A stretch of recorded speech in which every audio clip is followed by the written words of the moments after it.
Bonjour Brigitte Cachon. Bonjour. Alors, Brigitte Cachon, vous êtes directrice de la transformation, du marketing et du développement durable au sein de Gecina. Vous expérimentez actuellement 350 m² de bureaux innovants. Est-ce que vous pourriez commencer par nous décrire un peu ces bureaux innovants? Oui, alors en effet, nous expérimentons au sein de Gecina. Gecina, c'est une société d'investissement immobilier spécialisée dans le bureau urbain. Donc notre problématique, c'est de concevoir les meilleurs espaces de travail pour les entreprises qui travaillent et qui emploient des salariés en ville. Et donc nous expérimentons les évolutions du bureau, et notamment avec le digital. Ça modifie considérablement l'accès à ces données. Donc on n'est plus obligé de venir au bureau pour accéder à ces données et donc à travailler.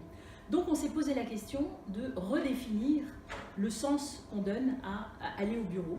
Et donc on a co-conçu avec l'ensemble des équipes qui sont concernées par cet étage, donc mes équipes du marketing, de la communication, de l'innovation et du développement durable, des espaces dans cette nouvelle configuration. Donc la particularité des bureaux, c'est qu'on n'a plus de bureaux. D'accord. La particularité de cet espace, c'est qu'on a 101 possibilités de travail différents. C'est-à-dire que suivant qu'on doit se réunir, partager de l'information, travailler en solo, travailler dans le calme, travailler à plusieurs, eh bien on va changer de place en fonction de ce qu'on a à faire. Et non pas se dire, j'ai mon bureau, mon espace de travail et j'y viens, quelle que soit la tâche que j'ai à accomplir. Donc en fait, on renverse complètement l'organisation de l'espace en fonction de l'usage qu'on en fait. C'est ce qu'on appelle le bureau par l'usage. Donc dans ces 350 m², plus personne n'a de bureau affecté. En revanche, tout l'espace est partagé par tout le monde, avec différents lieux, une bibliothèque, une salle de brainstorming, un espace projet, un espace de coworking, des bureaux solo, des petites salles de réunion. Et en fonction de sa journée, de son activité de la journée, on va ou rester à la même place ou changer de place. Et donc chaque jour, on peut renouveler son lieu de travail. Et plutôt que d'avoir 9, 10, 15 m² pour soi, on en a 350 chacun. Et chaque jour, on choisit où on va s'installer. Que l'on soit manager, assistante, collaborateur, directeur, peu importe. Et alors justement, est-ce qu'il y a un management spécifique à ce nouvel aménagement de l'espace? Il y a une adaptation du management parce que ça développe beaucoup l'esprit d'équipe et le travail collaboratif. Du coup, si on a l'habitude de travailler complètement en solo dans son bureau, eh bien ça secoue un petit peu. Mais au contraire, on pense vraiment que le bureau de demain, c'est plutôt le collaboratif. Si on doit travailler solo devant son ordinateur, on peut le faire d'ailleurs, on peut le faire de chez soi, on peut le faire dans un tiers-lieu. Venir au bureau, c'est collaborer avec ses équipes, avec d'autres équipes, avec l'entreprise pour produire des documents, des éléments, des projets. Et donc c'est beaucoup plus collaboratif. Donc le management est plus impliqué au cœur de ses équipes.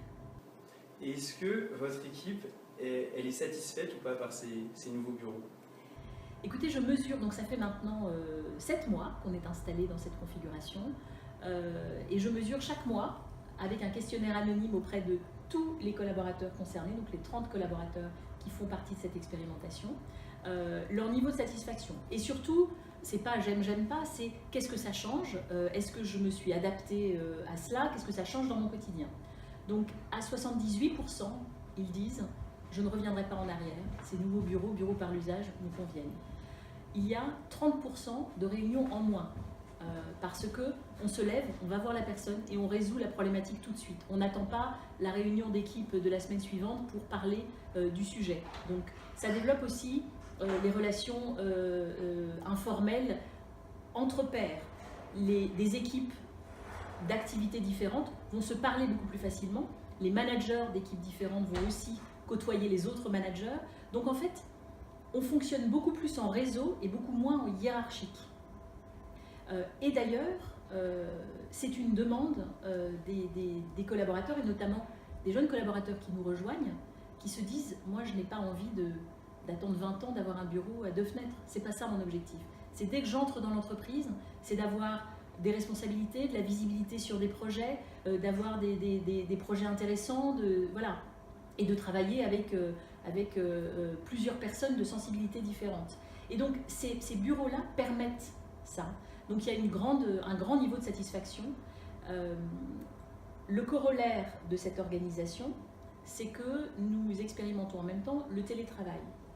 Mon objectif est de dire par là, je donne le choix du lieu de travail pour donner envie de venir travailler au bureau, parce que j'aurai là une expérience de travail que je n'aurai pas dans un autre lieu.